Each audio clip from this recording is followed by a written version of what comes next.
22 अप्रैल 2025। यह दिन भारतीय इतिहास में एक काले अध्याय के रूप में दर्ज हो गया।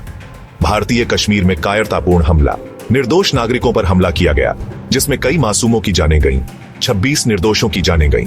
उनके परिवारों का दर्द और गुस्सा पूरे देश ने महसूस किया। देश गुस्से में था।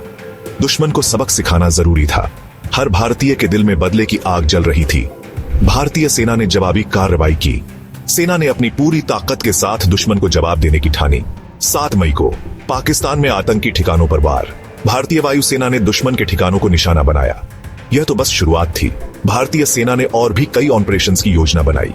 9 और 10 मई की रात को ऑपरेशन सिंदूर ने दुश्मन की नींद उड़ा दी। भारतीय कमांडो ने दुश्मन के ठिकानों पर हमला किया। पाकिस्तान ने जवाबी हमला करने की कोशिश की। उसने अपनी पूरी ताकत झोंक दी।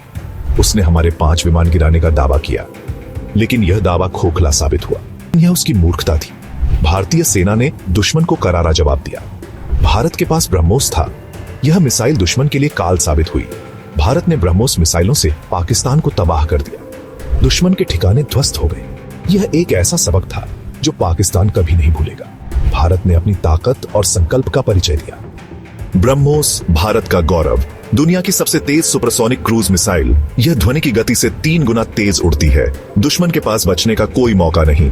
ब्रह्मोस को Su-30 MKI लड़ाकू विमानों से दागा जाता है। यह 400 किलोमीटर तक मार कर सकता है। ब्रह्मोस किसी भी मौसम में दिन या रात में वार करने में सक्षम है। यह सिर्फ एक मिसाइल नहीं, यह भारत की ताकत का प्रतीक है। ब्रह्मोस का मतलब है तबाही।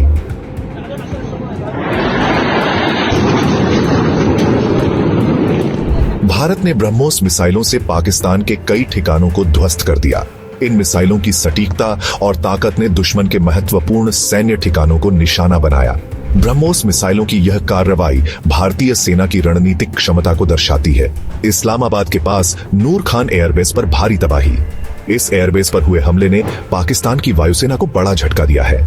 नूर खान एयरबेस पर हुए नुकसान से पाकिस्तान की सैन्य शक्ति कमजोर हो गई है। 2 छतें और एक ईंधन भरने वाला हैंगर तबाह हो गए। इस हमले से एयरबेस की कार्यक्षमता पर गंभीर प्रभाव पड़ा है। ईंधन भरने वाले हैंगर की तबाही से वायुसेना के ऑपरेशंस में बाधा आई है। भोलारी एयरबेस पर तैनात एक एवैक्स विमान भी तबाह। रडार प्रतिष्ठान, ड्रोन हैंगर और निगरानी प्रणालियां नष्ट। इन प्रतिष्ठानों की तबाही से पाकिस्तान की सैन्य निगरानी और संचार प्रणाली को बड़ा नुकसान हुआ है। सिंध में एक हैंगर में खड़े ड्रोन और निगरानी विमान खाक हो गए। इन ड्रोन और विमानों की तबाही से पाकिस्तान की निगरानी और खुफिया जानकारी जुटाने की क्षमता में भारी कमी आई है। पाकिस्तान के 13 प्रमुख हवाई अड्डों में से 11 क्षतिग्रस्त। इन हवाई अड्डों की तबाही से पाकिस्तान की वायुसेना की ऑपरेशनल क्षमता पर गंभीर प्रभाव पड़ा है। पाकिस्तान के पूर्व एयर मार्शल मसूद अख्तर ने एवैक्स के नुकसान की पुष्टि की। उन्होंने कहा कि इस नुकसान से पाकिस्तान की वायुसेना की निगरानी और संचार प्रणाली पर गंभीर प्रभाव पड़ा है। दुनिया ने भारत की ताकत देखी। अमेरिका, रूस, चीन सभी स्तब्ध।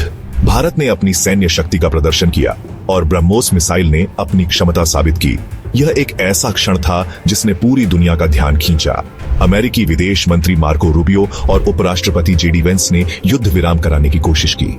10 मई को युद्ध विराम हुआ, लेकिन पाकिस्तान की इज्जत मिट्टी में मिल चुकी थी। उनके शहरों में तबाही का मंजर था और उनके अधिकारी निराश और हताश थे। पाकिस्तान ने खुद ही सीज फायर की भीख मांगी। भारतीय सेना की ताकत और रणनीति ने पाकिस्तान को घुटनों पर ला दिया। यह भारत की ताकत का प्रमाण था। ब्रह्मोस ने दुनिया को दिखा दिया कि भारत के साथ कोई गलती नहीं कर सकता। यह मिसाइल भारत की रक्षा प्रणाली का एक महत्वपूर्ण हिस्सा बन गई है। भारत शांति चाहता है, लेकिन अगर कोई उंगली उठाएगा तो उसे मुंह तोड़ जवाब मिलेगा। भारतीय सेना हमेशा तैयार है और देश की सुरक्षा सर्वोपरि है।